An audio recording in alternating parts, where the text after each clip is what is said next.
Om Purnamadaha Purnamidam Purnat Purnamudachyate Purnasya Purnamadaya Purnameva Shishyate.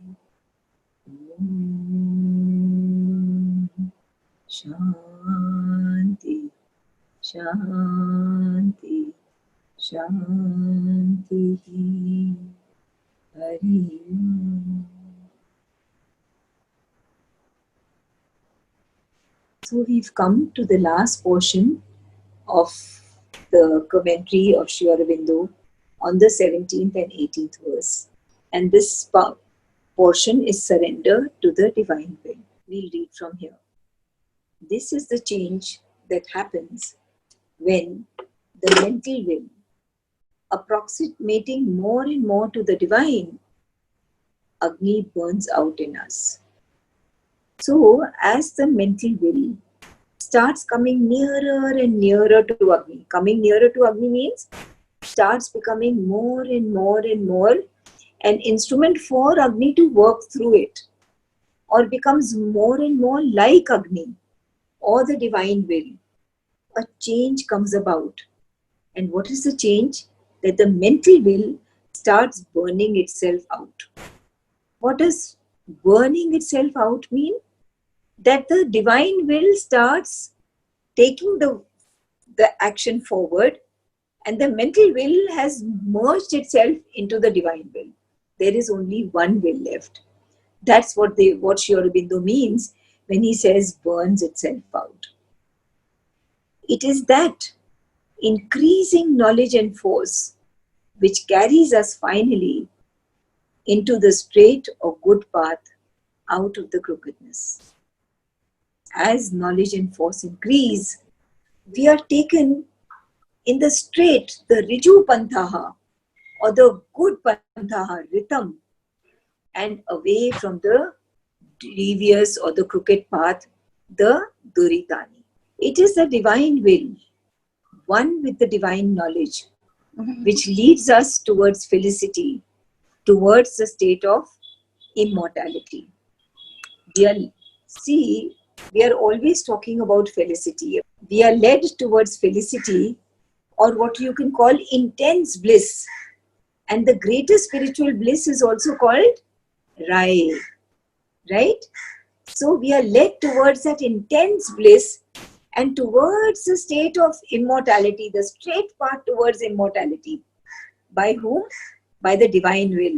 When the divine will starts using the mental will for its real purpose, for its own purpose, then we start moving towards felicity or intense bliss. And that is what the divine will does when it gets united with the mental will. All that belongs to the deviations of the ego.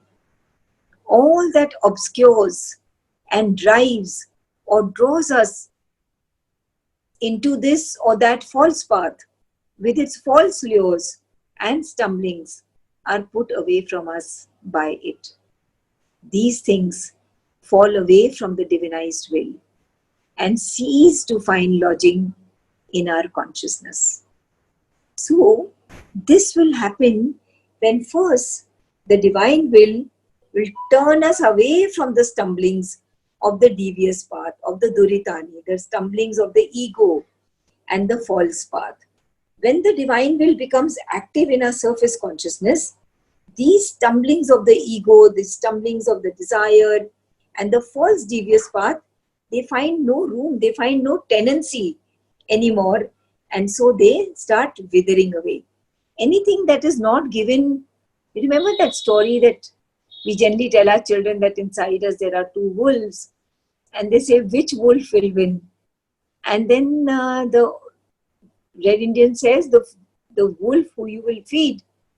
So the other wolf who's not being fed, what will happen? Slowly and steadily he will die of hunger and he will wither away.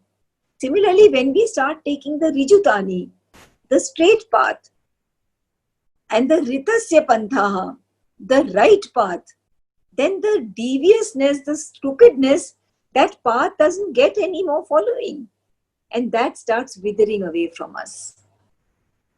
Therefore, the sign of right action is the increasing and finally the complete submission of the individual to the divine will, which the illumination of Surya reveals in him. Complete surrender of the individual to the divine will alone will lead us to the right action or rhythm, will lead us to the right path, Riju Pantha, because this surrender precedes and is actually the first sign. What is the first sign? That I am first surrendering myself. It is the first sign that the right action is now ready to flow from the individual. So what is the first thing that we have to do? Is learn to submit, learn to surrender. And before we reach the path of complete surrender, we have to start with the offering. The divine will is the illumination or Surya himself. Although manifested in his consciousness, this will is not individual. When we talk of this will, it may seem that this is my divine, the divine's will for me. Sri Aurobindo is saying, although manifested in his consciousness, this will is not individual. It is the will of the Purusha, who is in all things and transcends them. It is the will of the Lord. So although the individual becomes an instrument and manifests the divine will, although we will become an instrument, each one of us separately, somebody may become, somebody may not become, somebody may become an instrument of the divine will later. The divine will is not limited to the individual, because the divine will is a universal will. Even though the individual becomes a channel of the divine will is actually acting in the whole universe as a whole, of which the individual is only an instrument.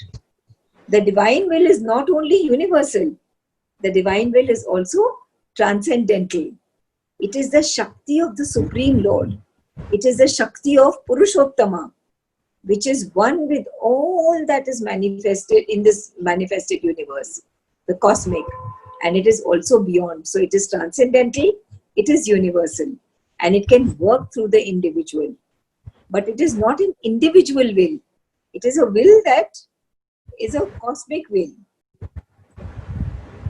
Knowledge of the Lord as the one in the fully self-conscious being, submission to the Lord as the universal and transcendent in the fully self-conscious action are the two keys of the divine gates, the gates of immortality. I'll read this again. First, knowledge of the Lord as the one in the fully self-conscious being. Submission to the Lord as the universal and transcendent in the fully self-conscious action. So first there is knowledge of the Lord as the one, and then there is submission to the Lord as the universal and transcendent in the fully self-conscious action are the two keys of the divine gates, the gates of immortality. So what Sri Aurobindo is saying, that there are two gates to immortality. Both are equally important. Neither one is complete without the other. The first is the knowledge of the presence of the Lord as the one who resides within each and every being, as Agni, as the inhabitor. Now this knowledge is known only by him who is fully self-conscious, who has become an illumined individual. Because it is one thing to know mentally, with all these sessions that we've had, with all the discussions that we've had, we know that we are aware that there is the Lord within. But to know really is to actually experience. This is what Sri Aurobindo means here. Knowledge of the Lord as the one in the fully self-conscious being. That consciousness, that awareness has to be so palpable that one can palpably experience the inhabitor, the Agni within. This is the first part. And the second key is complete surrender to the divine in his universal and transcendent status in the fully self-conscious action. Because the surrender will happen through an action. So the first is a self-conscious being who has knowledge of the Antaratman. And the second is a fully self-conscious action which will emit out of a complete surrender. Once the ego is replaced actually by invocation, by prayer, when one prays to the divine for leading us towards a complete submission, complete surrender, but one has to prefix it with fixing oneself to the divine. In everything we do, not to let go of his memory even for a split second. Whatever is happening, there is a quiet remembrance, जिसको स्मरण कहते हैं, कुछ लोग जप सिर करते हैं, जैसे भी in whatever manner one wants to do. But that continuous fixing of our being with the divine, that is the beginning for this fully self-conscious knowledge and a full self-conscious action. Reading further, and the nature of the two united, when the two get united, is an illumined devotion. Whenever Sri Krishna talks about bhakta, he doesn't mean a bhakta who is just a bhakt. It is an illumined devotion. So it is a bhakt who is full of the knowledge. And the nature of the two united is an illuminated devotion which accepts, aspires to, and fulfills God in the human existence.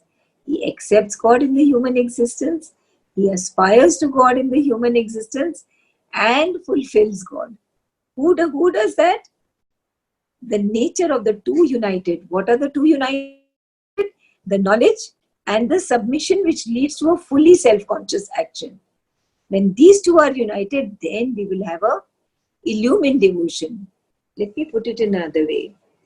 When these two states of consciousness are stabilized, a stabilized knowledge of the Lord as that one, that unified Lord who has become the all, who has not only become the all but is seated inside each. That knowledge, that fully of the self, fully self-conscious being, that knowledge of the fully self-conscious being.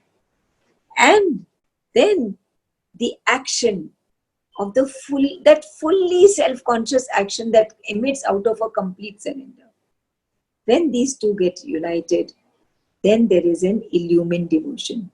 There is the knowledge and bhakti together. They are joined together. And when that happens, then what does the devotee do? The illumined devotee, what does he do? He continuously aspires. He continues, first of all, he accepts the divine, that you are the one. Then he aspires for the divine. And then he fulfills the divine in the human existence through his action. There is no place for inaction then. Anjali, what does fulfill mean out here? Fulfill means that then he becomes a perfect instrument of the divine's will. Whatever is the divine's will, that will gets fulfilled through him. If he is on his own separate path and he says, I believe in you, God, but I am doing what I want to do. There is no acceptance in such a person that there is a divine's will. There is no acceptance in such a person who is following his own path. Such a person is not accepting that there is a divine will and I am an instrument. Such a person is becoming his own instrument He wants to do what he wants to do. But once he wants to fulfill God's will, then he becomes an instrument of the divine so that God's will is being done, fulfilled through him. He becomes his Basuri. nimitta matra. A He becomes basuri. Basuri. Very right. He becomes a Basuri, and therefore he fulfills his purpose, the purpose for which he has come on earth. Right, Sarita? Thanks, I got it. Yeah. Yeah. Now we've completed the chapter. The conclusion here is a really round and round and round and round, very difficult. Even this conclusion is very difficult. But we will read through it. We will try and understand as much as we can. But the real understanding of this conclusion would be if we go through all the verses in a kind of a summarization. All right? Conclusion. Thus, the fourth movement indicates psychologically the double process of that attainment of immortality, which is the subject of the third movement. The state of bliss and truth within, and the worlds of light after death, culminating in the identity of the self-luminous one. At the same time, it particularizes under the cover of Vedic symbols the process of that self-knowledge and identification with the self and all its becomings, which is the subject of the second movement, and of that liberated action, in the assertion of which the first culminates. It is thus a fitting close and consummation to the Upanishad. Now, what I've been able to understand of this conclusion is that the fourth movement is a culmination in which the first three movements are actually synthesized. The two processes of the third movement. We've just finished the third movement, which was 15th, 16th, 17th, and 18th verses. The two processes of the third movement are: one, realization of truth and ananda within oneself. Realization of truth and ananda within oneself, and after death, entering into worlds of light and realizing the nature of the self-luminous one. This is the way the fourth movement has Just repeat yourself once again. The third movement. The two processes of the third movement are, first of all, realizing truth and ananda within oneself. That there is truth and ananda within ourselves. And after death, entering the worlds of light and realizing the nature of the self-luminous one. Now, the second movement, according to this conclusion, we will do all the movements again, summarize them in a very slow and steady manner, which will be understandable. Explaining these words of the conclusion, this is the best that I can do. Right? Now, he says, at the same time, it particularizes under the cover of Vedic symbols the process of that self-knowledge and identification with the self and all its becomings, which is the subject of the second movement. So the second movement discusses the process of self-knowledge and identity. Identity with what? With the self and its becomings. What the second movement tells us is that I and the self are one, and everything else that is manifested in all is the same self. If you remember the verse that they are referring to, it is the 5th, 6th and 7th verse. Yastu sarvani bhutani atman yevanu pashyati. That those two verses where oneness is fully established through those two verses. This is what this statement here is talking about. that it just shows the identity, the oneness, the unity of that one which has become all this. And they say that one who can understand that unity, one who can understand that it is I in all and all are in me, tato na vijugupsate. That person shrinks not thereafter from aught. Such a person doesn't shrink from anybody. And tatra komoha kaha shoka ekadvam anupashyata. So the person who has started experiencing, not only knowing, but experiencing oneness, tatra ko moha, such a person will not feel any more. Kah shoka, usko koi shok nahi hoega. And the first movement, now all this, the fourth movement has been synthesized with the third movement, has been synthesized with the second movement, and the first movement is that of the liberated action. And this is the most crucial of all.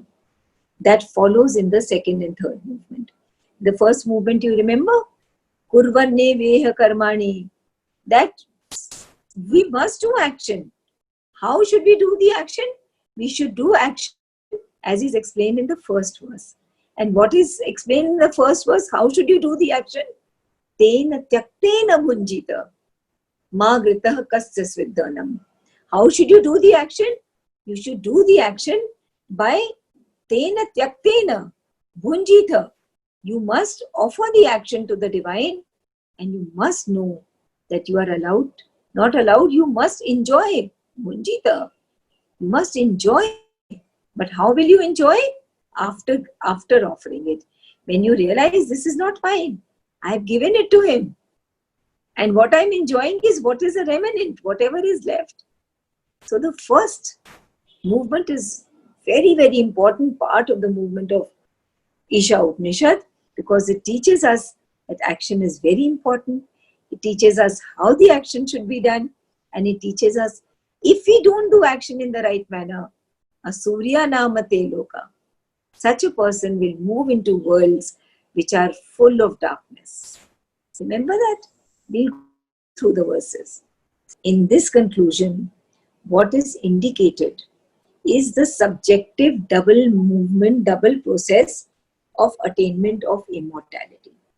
Here, immortality implies firstly the spiritual realization. The spiritual realization and all that it entails in actual life. The realization is that I, the individual, who am I? I am actually the self. I am actually the Antaratman. And everything else in the world is also the self. That is one thing that this Upanishad speaks of again and again, that who should I identify myself with? With myself, with the real self inside me. And to realize that that real self inside me is the self in all. From this, what follows is the realization of bliss, the realization of truth. Because the nature of this is what? The nature of the self is bliss, ananda. The nature of the self is truth, ritam, within oneself and in the whole world. And this Upanishad gives us the assurance that if we are journeying on this path, then after death, the journey will continue into worlds of light. And the journey will continue and end with the knowledge of the luminous one and a union of this self with the luminous one. That is how the journey will continue.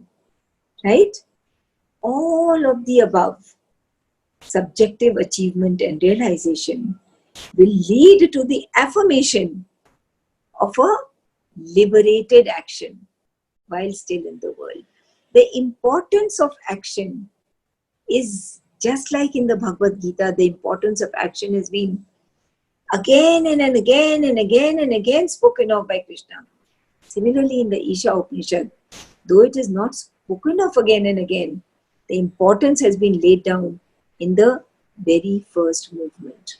And this liberated action, what is a liberated action? A A liberated action is when the divine will is actually using this instrument of a body. Body has become an instrument. The prana has become an instrument. The mind has become an instrument. And this Agni is using this body, mind and life for letting its action go through. This liberated action is the crowning glory envisaged by the seer of the Isha Upanishad, by the Rishi of the Isha Upanishad. While alive, such a person lives and acts from a state of inner union with the Supreme Divine and lives with the certainty that death will not bring anything to an abrupt end. Nothing will come to an abrupt end. The immortal self in him will continue its journey into worlds of light and will end in union with the Supreme One. This is what the entire Isha Upanishad has been. We've tried to summarize through this conclusion. But if everybody wants, we can go through all the verses in a rapid kind of a fashion and understand from the plan of the Upanishad by reading just a little bit from each of the plan of the Upanishad. And we will be able to go through the whole thing in a summarized fashion. Would everybody like that? Yes, Anjali, certainly. Yeah, because that would be a nice way to recapture everything. Recapture it. Because we've done it over almost 1 year or 2 years. I think. 1 year. 1 year. The first, now we have to go to page 3. Okay? The first movement, the first 3 verses. Read. अच्छा मैं पढ़ूं? Okay. हाँ. Yeah. ईशावास्यम इदग्वम सर्वम यत् किंच जगत्याम जगत तेन त्यक्तेन भुंजिता मा गृधः कस्यस्विद धनम. All this is for habitation by the Lord. Whatsoever is individual, universe of movement in the universal motion, by that renounced, thou shouldest enjoy, lust not after any man's possession.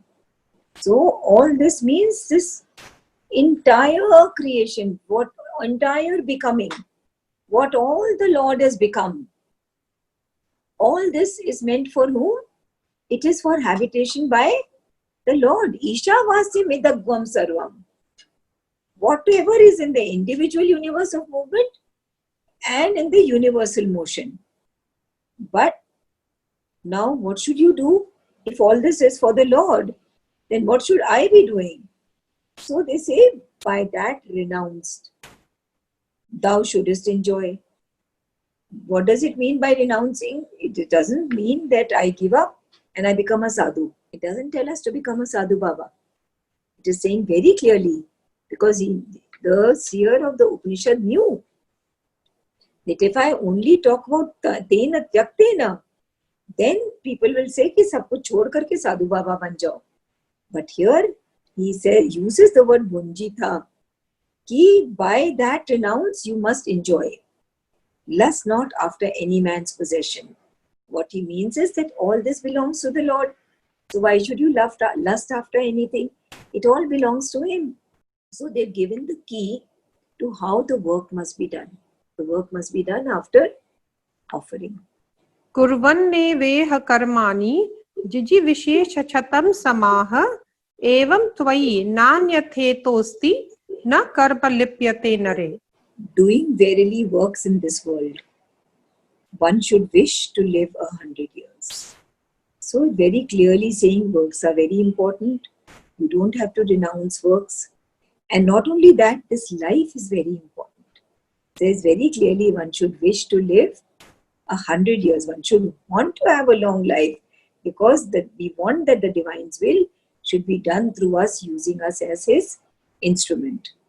Thus it is in thee and not otherwise than this action cleaves not to man. That if you are doing actions like this, then the actions will not bind you. People are always scared of doing actions कि ये मेरे मोह हो जाएगा, मेरा बंधन हो जाएगा. बट अगर वो कर्म मैंने अपने लिए किया ही नहीं है, वो कर्म मैंने किया ही नहीं, पहले तो मैंने अपने लिए नहीं किया, दूसरा वो कर्म मैंने ही नहीं किया.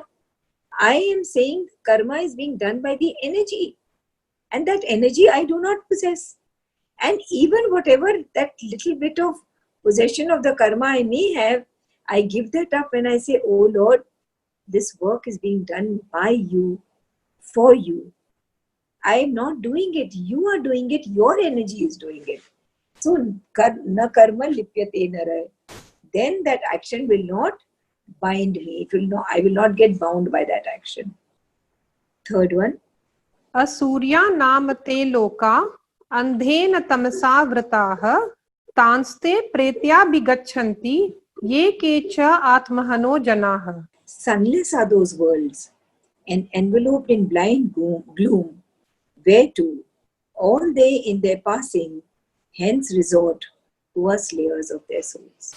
So in the first two verses, he has said that while you are alive, this is the way you have to do karma.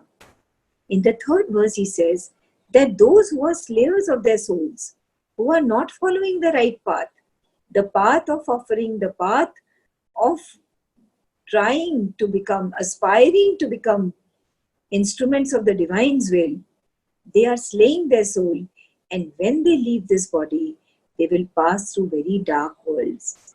They will pass through worlds which are enveloped in blind gloom.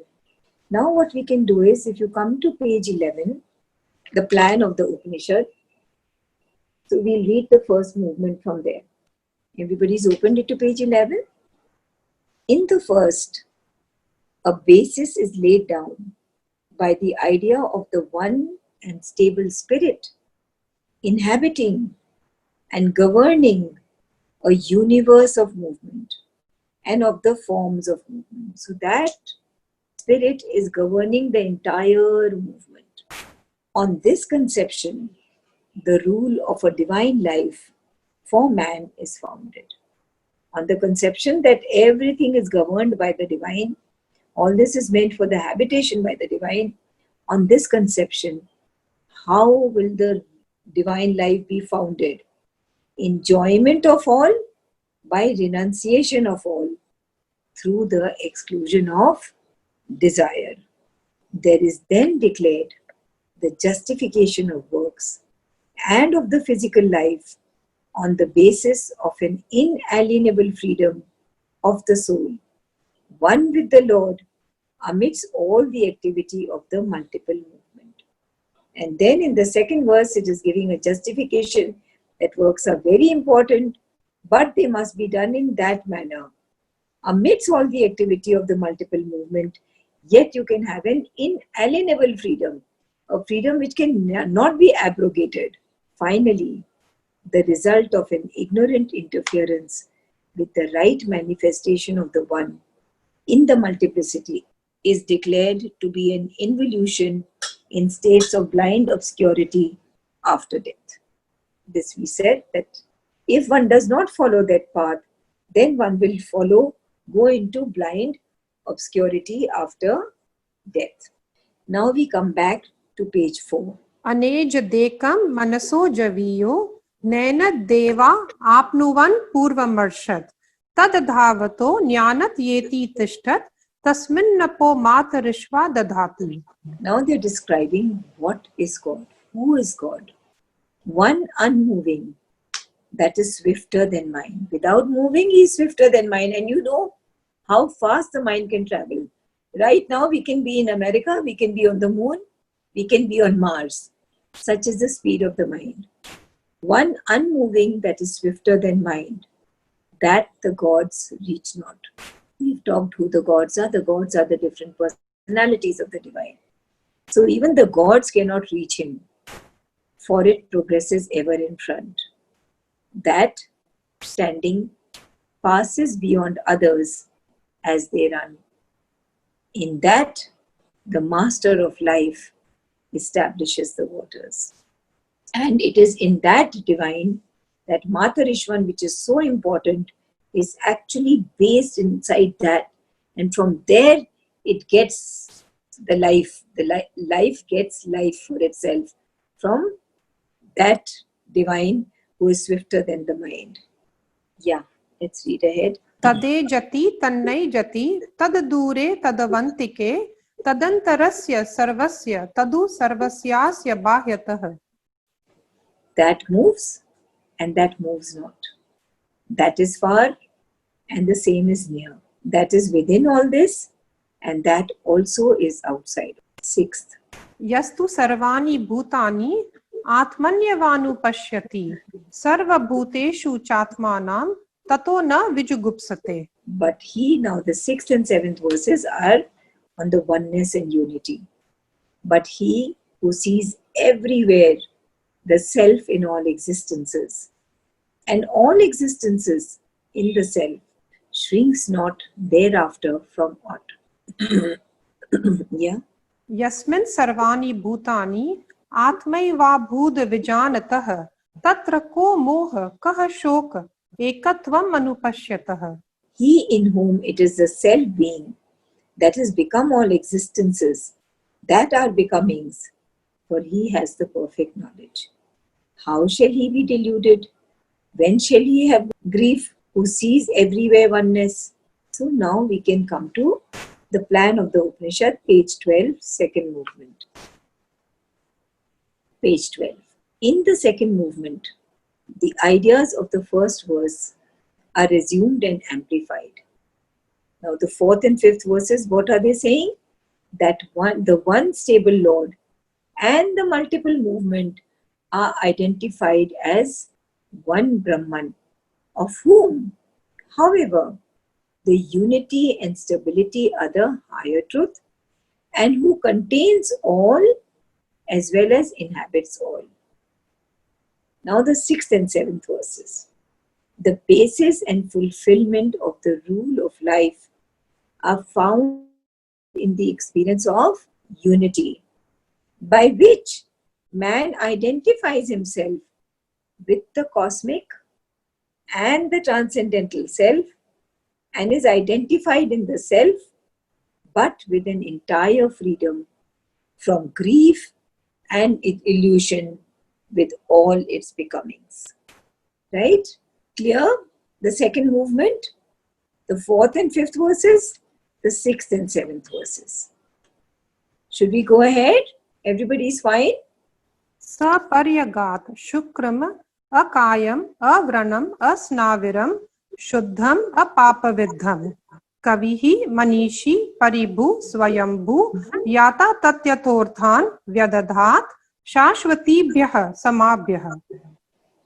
It is he that has gone abroad, that which is bright, bodiless, without scar of imperfection, without sinews, pure, unpierced by evil, the seer, Kavi, the thinker, Manishi, the one who becomes everywhere, Paribhu, the self-existent, Swayambhu, has ordered objects perfectly according to their nature from years sempiternal. So I think let us first see if he said something on the 8th verse. Then we'll do 9 to 14, 9 to 11 together and 12 to 14 together.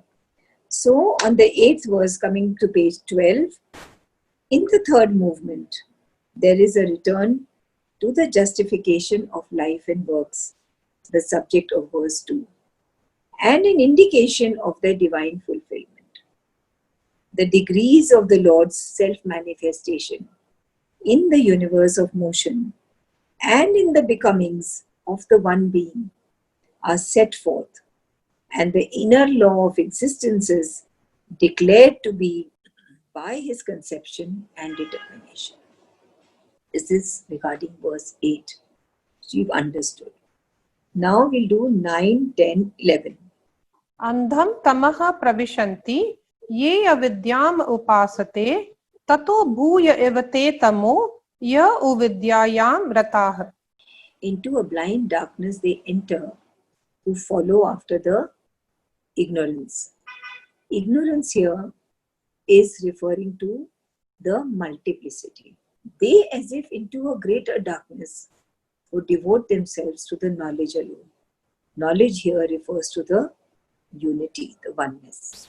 So what this is saying is that they who follow after the multiplicity, many who are believing that this life alone is, only this life is reality, the afterlife, the before life, this antaratman, all this makes no sense. So they go into a blind darkness if they follow only multiplicity.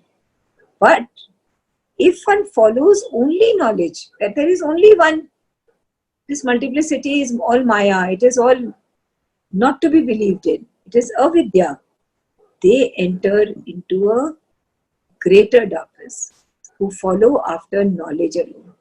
Who follow after the knowledge of oneness, they go into a greater darkness.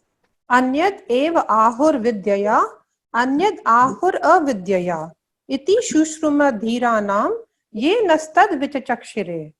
Other verily it is said is that which comes by the knowledge, other that which comes by the ignorance. This is the law we have received from the wise who reveal that to our understanding. So there is something else that happens through knowledge, something else that happens through following ignorance alone. Yes. विद्यांच अविद्यांच यस्तद वेदो भयम सह अविद्यया मृत्युम तीर्थवा विद्यया अमृतम अश्नुते. So, he who knows that is both in one. Knowledge is the unity and the ignorance, which is the multiplicity. By the ignorance crosses beyond death, and by the knowledge enjoys immortality. Now here we can go to page 12 again and see what is explained. But what has been explained is not only 9, 10, 11, but also 12, 13, 14 in that one statement. Page 12. Vidya and avidya. Becoming and non-becoming, which is birth and non-birth, are reconciled by their mutual unity, by their mutual utility to the progressive self-realization, which proceeds from the state of mortality to the state of immortality. So Vidya is actually the consciousness of unity, oneness, and avidya is the consciousness of multiplicity. Both are formative self-conceptions of the eternal. And the self outside nature does not become. No, this is for the next part. So now, if you all have understood 9, 10, 11, that by following only knowledge, the knowledge of that oneness, one goes into a greater darkness. By following only after the multiplicity that this life, this world is real, one goes into darkness. So what is the Isha Upanishad, the seer of Isha Upanishad saying? He's saying that both are important. Both have to be followed. If we want to reach the supreme spiritual joy, Rai, then we must be able to follow both. With the basis of unity, with the basis of knowledge, we should be able to plunge into the ignorance, plunge into the multiplicity, work in this multiplicity, but with the knowledge of oneness, the knowledge of unity. Now we come to verses 12, 13, 14. अंधम तमः प्रविशन्ति ये असंभूतिम उपासते ततो भूय एव ते तमो य उसंभूत्यां रताः. Into a blind darkness they enter who follow after the non-birth. They, as if into a greater darkness, who devote themselves to the birth alone. So they enter into a blind darkness who follow after non-birth, who we will understand just now, birth and non-birth. And they enter into a greater darkness who follow after the birth alone. अन्यद एव आहुर संभवात अन्यद आहुर असंभवात इति शुश्रुम धीरानां ये नस्तद विचचक्षिरे. Other verily it is said is that which comes by birth, other that which comes by the non-birth. This is the law we have received from the wise who reveal that to our understanding. Sambhutinch vinashanch yastad vedo bhayam sah vinashena mrityum tirtva sambhutya amritam ashnute. Yeah, so this is not na, so it Huh? should be sambhutishcha. I don't know, I'll have to check. Pata karke bata. हाँ, He ठीक. who knows that as both in one, the birth and the dissolution of birth, by the dissolution crosses beyond death, and by the birth enjoys immortality. So the self outside nature does not become. The self outside nature. The divine has become this universe, right? But the divine is not exhausted in the universe. The divine is transcendental, he is beyond the universe. So the divine who has become the universe, the self in nature becomes, it changes its states and forms. This entry into various forms and states is the succession of time in birth. Man, I am reading from somewhere here only, I pulled it out from page 58, 59, I've pulled out a little. Man starts from the troubled state of birth.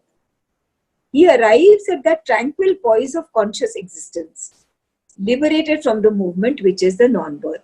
So what is birth? When one is in the troubled existence of birth as we all are enjoying it. And what is non-birth? That he arrives at a tranquil poise of conscious existence, liberated from the movement, which is the non-birth. The knot of the birth is the ego sense. The dissolution of the ego sense brings us to the non-birth. So non-birth is not that we are not born. It is the dissolution of the ego sense. Therefore, the non-birth is also called the dissolution of vinasha.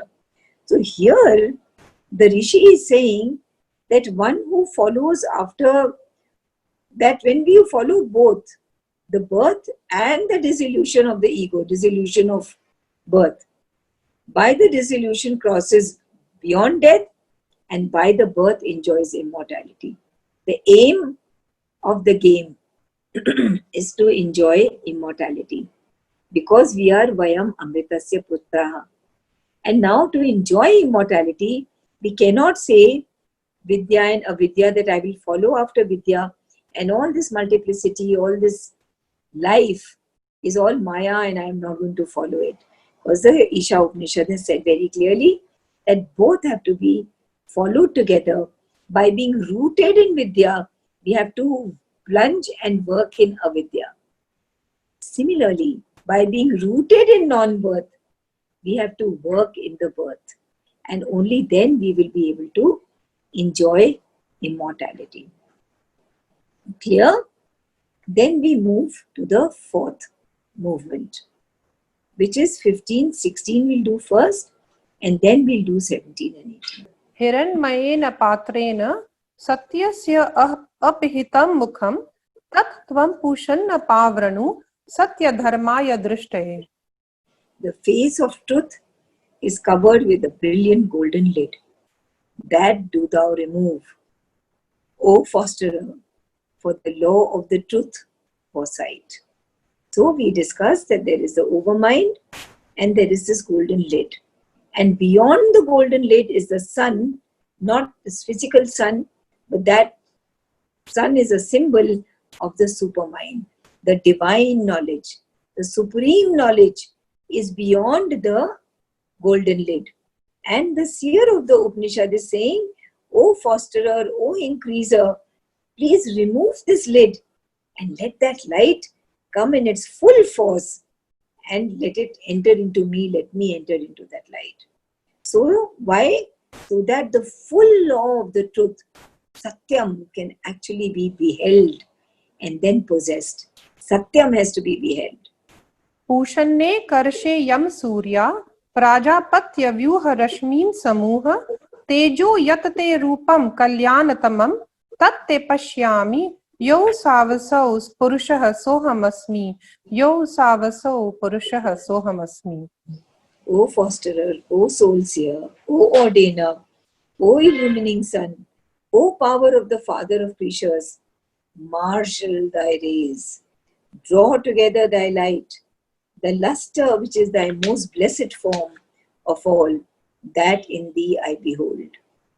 The Purusha, there and there, he am I. The Purusha, there and there, he am I. The Purusha, there and there, he am I. So regarding these, in the plan of the Upanishad, it says the fourth movement returns to the idea of the worlds, and under the figures of Surya and Agni, the relations of the supreme truth and immortality. This is telling us the relationship between the supreme truth and the immortality, that we have to reach that supreme truth, that supermind, to be able to reach the gates of immortality. Vayur anilam amritam athedam bhasmantam shariram om kratosmara kritam smara kratosmara kritam smara. The breath of things is an immortal life. We are talking of Matarishwan, prana. So prana is immortal, but of this body, ashes are the end. Om, O will, remember that which was done. Remember, O will, remember that which was done. The Kratu, the Antaratman, the divine will, is telling the mental will, remember that was done. Remember that which was done. Kratu already remembers. The divine will remembers everything. It is Jata Veda. But it is telling the mental will, remember that which was done. Remember that which was done. Yes. And the only way to remember is that this mental will should be in a continuous contact with that which always is continuously from one life to the other, with full memory, with full remembrance, with full consciousness. It is continuing life after life after life. So this mental will has to be in touch with the divine will inside. Agne naya supatha rai asman vishwani deva vayunani vidwan yuyodha asmajju hurana meno bhuyishtham te nama uktim vidhema. O God Agni, knowing all things that are manifested, lead us by the good path to the felicity. Remove from us the devious attraction of sin.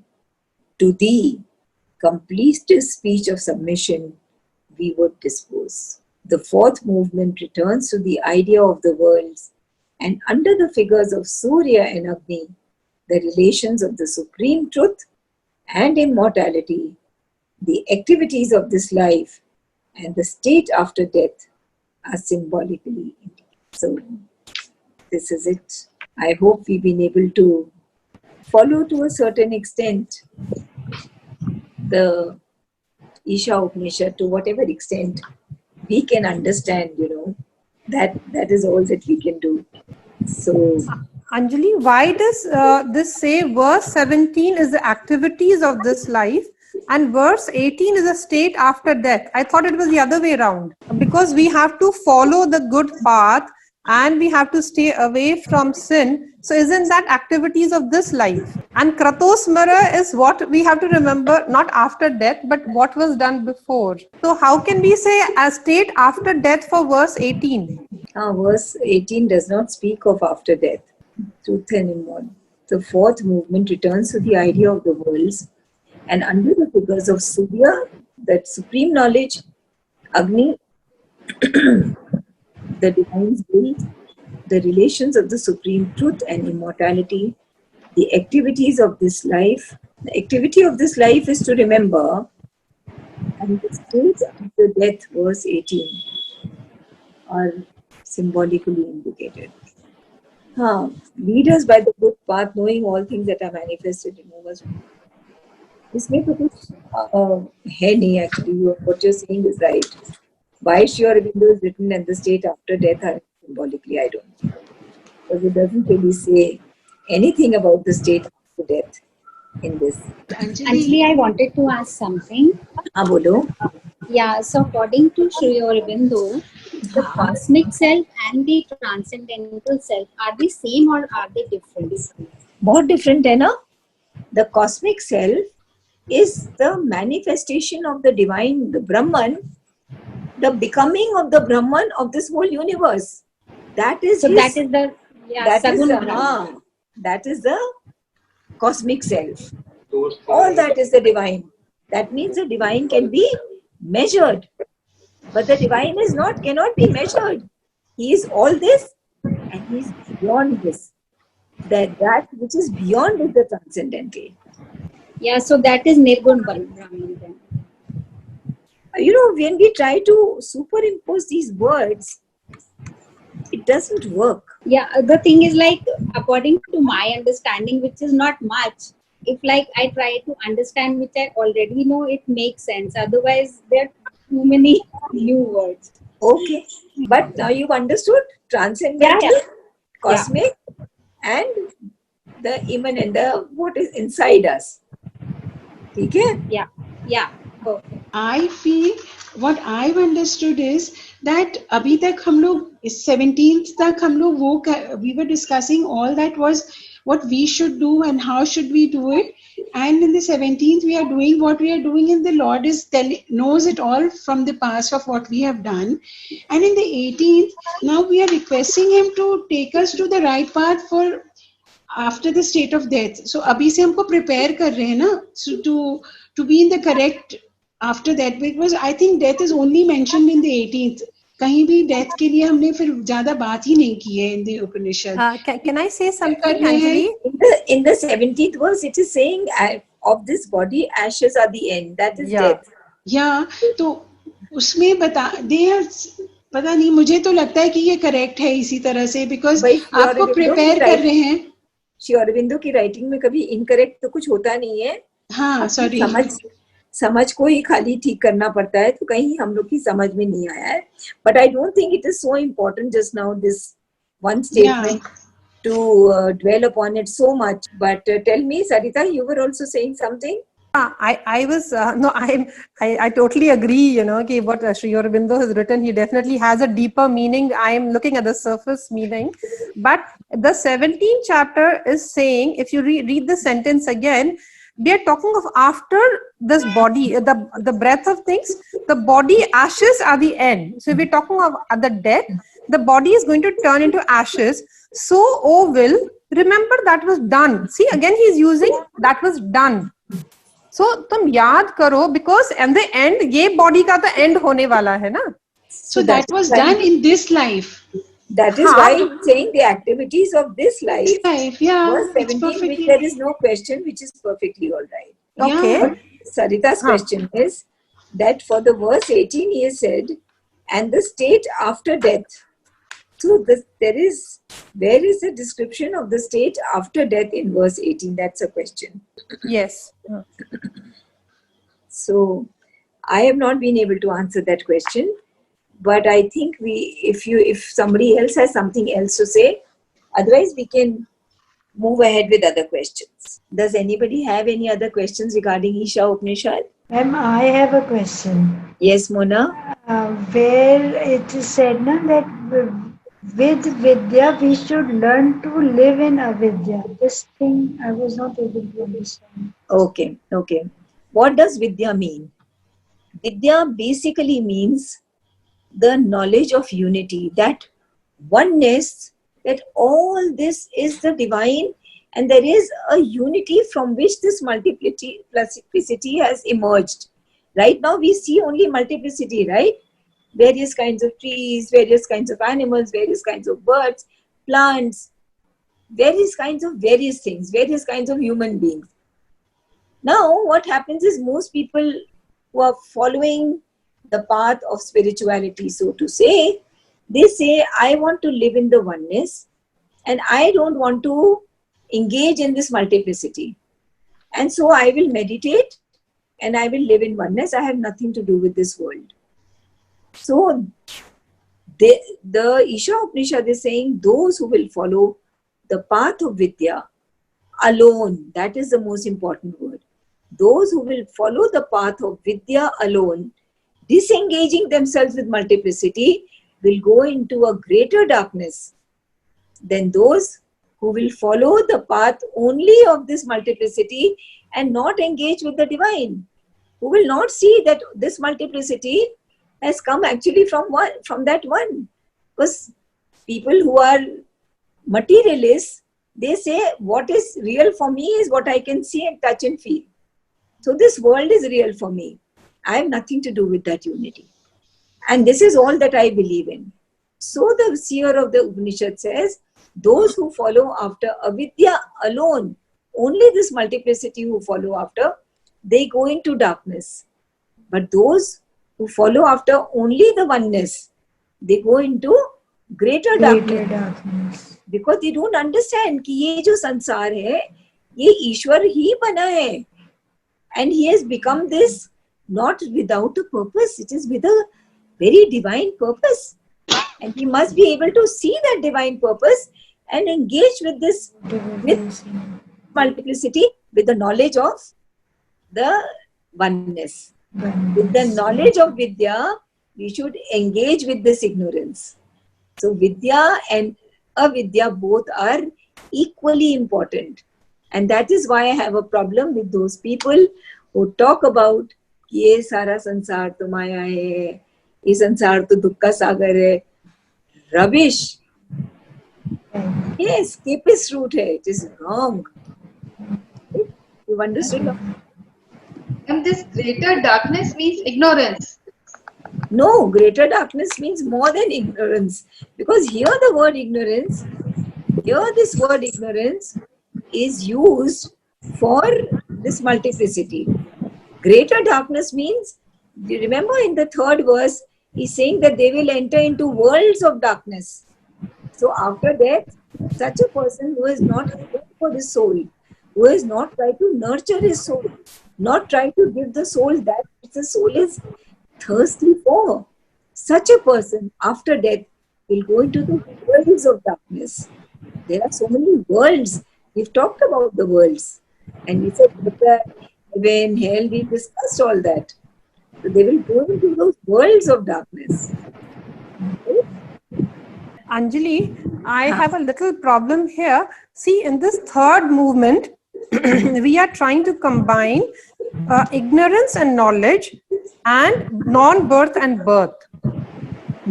Because they are both part of the third movement. Yes. So how do you just juxtapose them together? Because if I read them alag, I understand. But if I try to put them together, I'm not able, I get confused. So, among ignorance and knowledge, what did the seer is very bright, huh? Very brilliant. Obviously, he is hearing the divine, the Vedas are Shrutis. So the divine is saying, no, let's not even say that the seer is saying it is the divine himself. In the 9th and 11th, he has said that out of ignorance and knowledge, he has tried to show that ignorance is more important. And because he said by knowledge, you will go into greater darkness. So he is very clever. In birth and non-birth, he turned it around. And he said, amongst birth and non-birth, if you read this, they enter into a blind darkness who follow after non-birth. What is non-birth equated with? Because you want to juxtapose both together. What can non-birth be equated with? Non-birth can be equated with knowledge. Right? So they are saying that who follows after non-birth will go into darkness. But he will go into greater darkness who devotes himself to birth alone. So what he has done is, in one, he has shown the importance of this multiplicity more than the importance of unity in the 9th, 10th, 11th. In the 12th, 13th, 14th, he's turned it around and he's given more importance to non-birth and lesser importance to this multiplicity of birth. Understood? So he has done this beautiful balance between the two also. Have you understood? No, sorry, नहीं समझ में आया मुझे ये. कोई बात नहीं. The problem always happens when we try to put things one on top of the other, juxtapose. Yeah. But here your question is, I want to juxtapose. Now explain to me. No, so then he is trying to say that birth and non-birth and ignorance are higher. He's trying to say. He's not trying to say that. What he's doing is that ignorance and knowledge, pehle you write them down separately. Okay. Write it down, write down ignorance, Okay. and a little away from it, write down knowledge. Okay. Okay? Hmm. Now, near ignorance, under ignorance, Hmm. you write down birth. Okay. And near knowledge, you write down non-birth. Okay. Now, you see among ignorance and knowledge, which one is leading to greater darkness? Knowledge is leading to greater darkness. Yeah. So, Yeah. what is more important? He has tried to show that ignorance is more important. So, Yeah. write down I in front of ignorance. Okay. Mane more important. Okay. Right? Now, if you would have given the same importance to birth, then people would have said कि भाई हमको इसी multiplicity को importance देना है, because Isha उपनिषद भी यही कह रही है. बट ईशा उपनिषद ने 9th और 11 में पहले मल्टीप्लिसिटी को ज्यादा इम्पोर्टेंस दी एंड 12, 13, 14 में नॉन बर्थ को ज्यादा इम्पोर्टेंस दी. You understood? तो उन्होंने बैलेंस कर दिया दोनों के बीच में. Okay. Both are equally important. Have you understood now? Yeah. I'm getting it. Okay. You understood, Renu? Yeah. Actually, first I had understood and suddenly I've got confused. Doesn't matter. I'll explain it to you separately if you want. See, what is ignorance here? Here, in the Isha Upanishad, what is ignorance? Ignorance is equated to multiplicity, this world. ये world में जीना, इसको ignorance कहा है. और in the first verse कहा, in the 9th verse कहा है कि इग्नोरेंस से हम डार्कनेस, खाली इग्नोरेंस फॉलो करेंगे तो डार्कनेस में जाएंगे. बट अगर खाली नॉलेज में गए तो फिर आई गो इनटू ग्रेटर डार्कनेस. तो इग्नोरेंस और नॉलेज में ज्यादा इंपॉर्टेंस किसको दी? इग्नोरेंस को दी. अगर बर्थ और नॉन बर्थ में बर्थ को ज्यादा इंपॉर्टेंस दे दी होती तो people who have read the Isha Upanishad, they would have said, देखो दोनों में birth is more important, so I am going to be very busy with this world, and this non-birth is not important, knowledge is not important.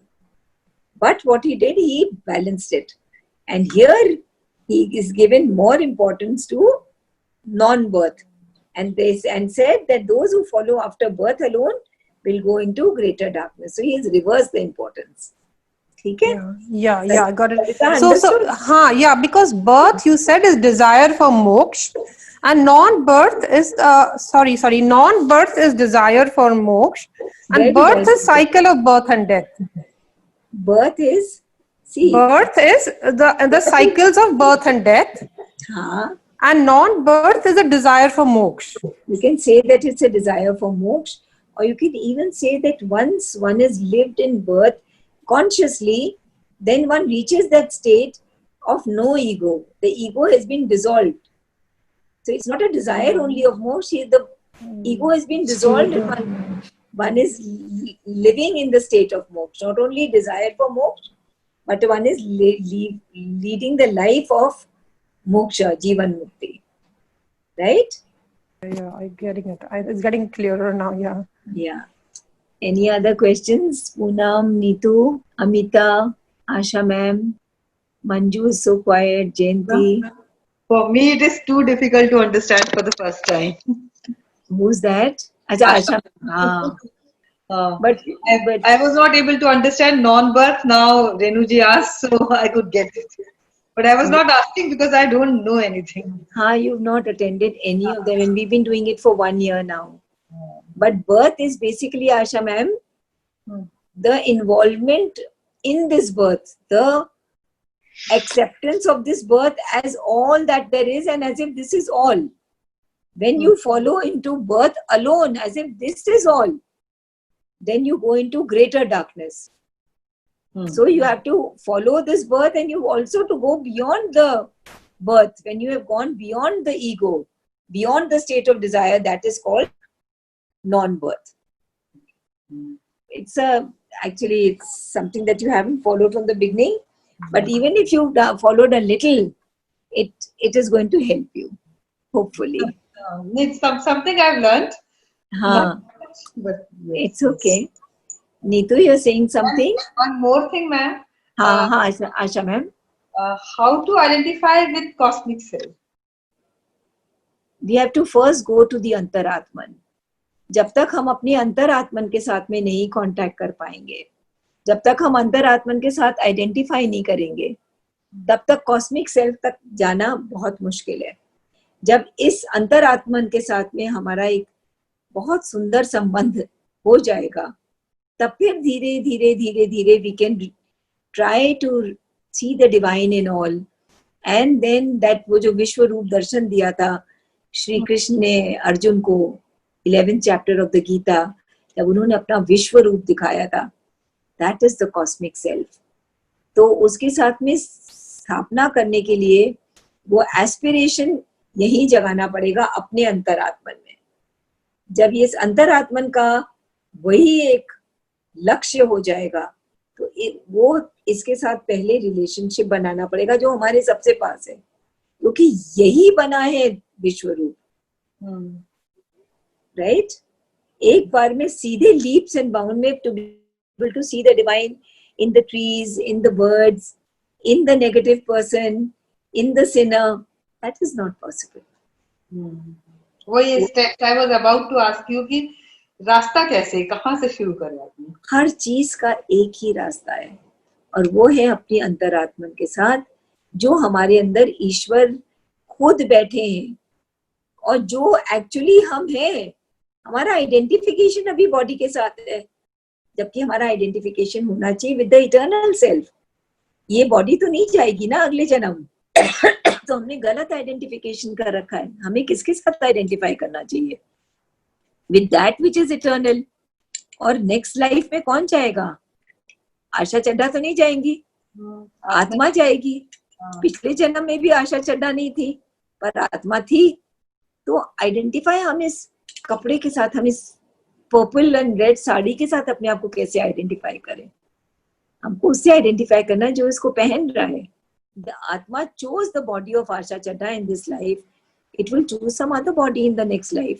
So it is important for Asha Chadha to be able to identify कि who am I?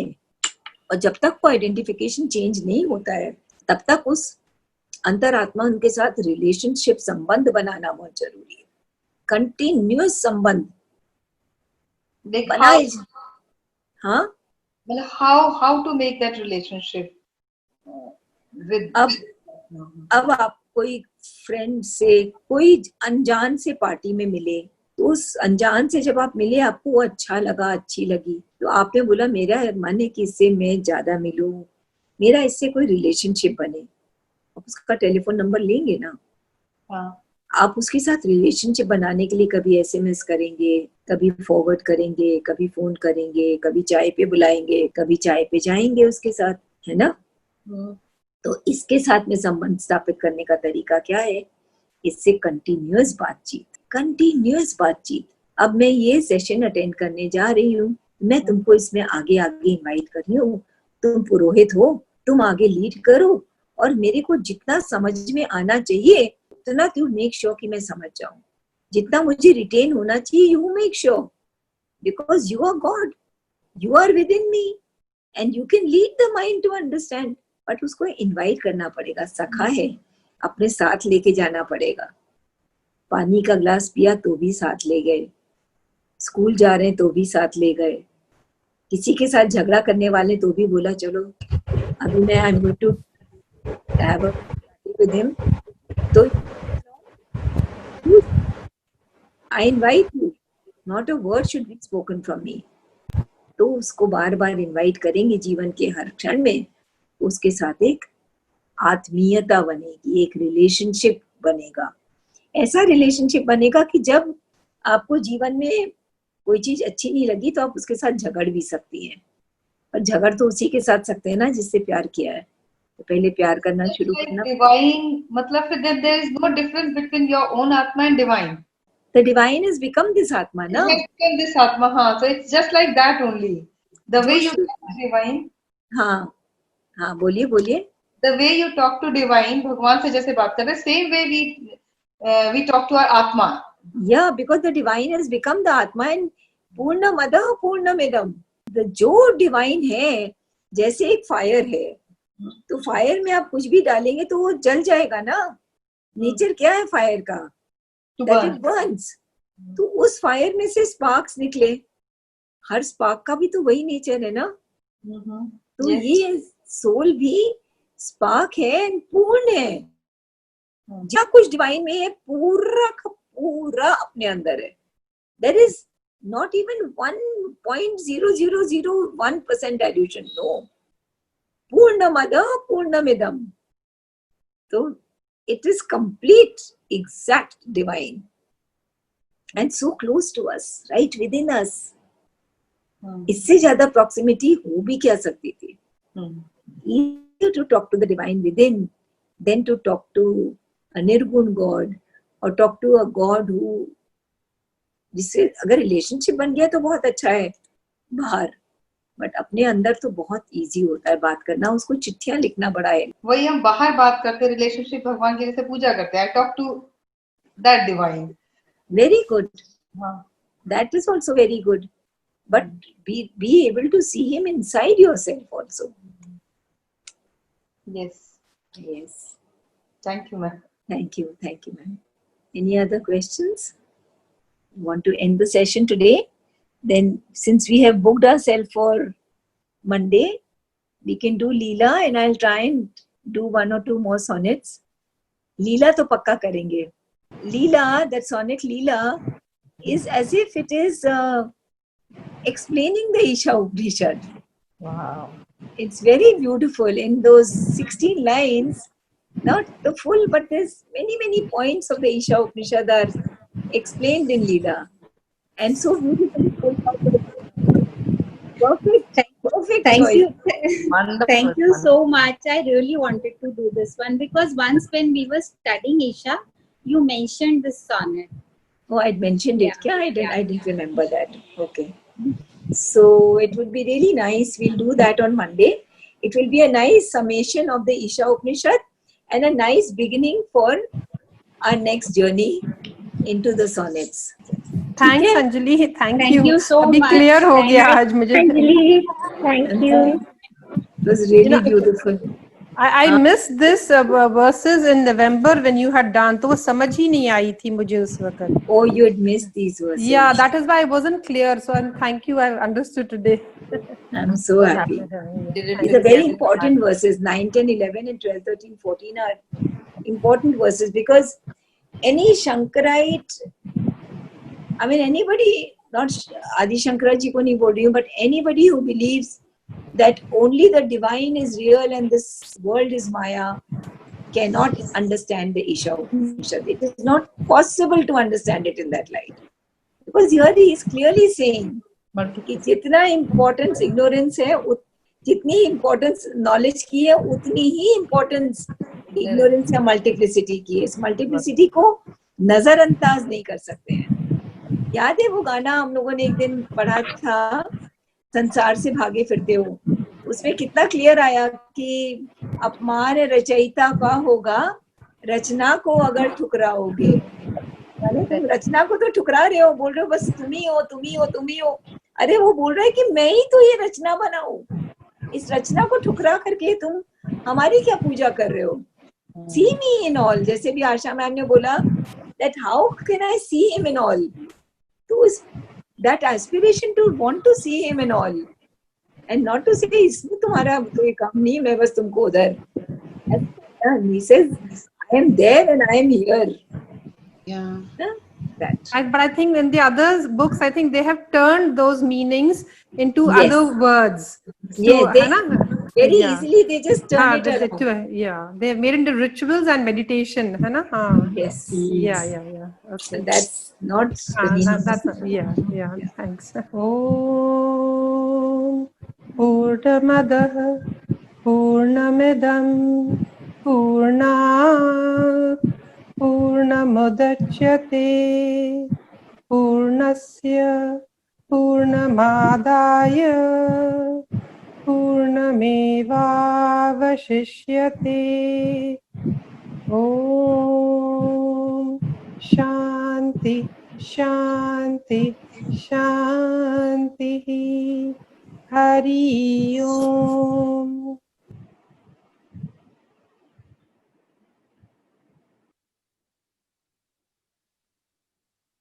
Anjali, now this meaning of Purna Madaha becomes even more clearer after having done the thing. Isha, Na? absolutely. After doing the Isha, it's beautiful. I mean, every time earlier I should just mechanically say it, but ab samajh mein aane lag gaya hai na that Purna mudachyate, Purna ka uday ho raha hai, Purna vishashyate, Purna hi shesh reh jata hai. I mean, it's beautiful. When whatever comes out, that when all the sparks come out, the fire is still Still, fully complete. fully There's complete. nothing that's left. Nothing has been taken out of it. Haan. All of it has become Yes, very beautiful. nice. Thank you. Beautiful. Thank you so much.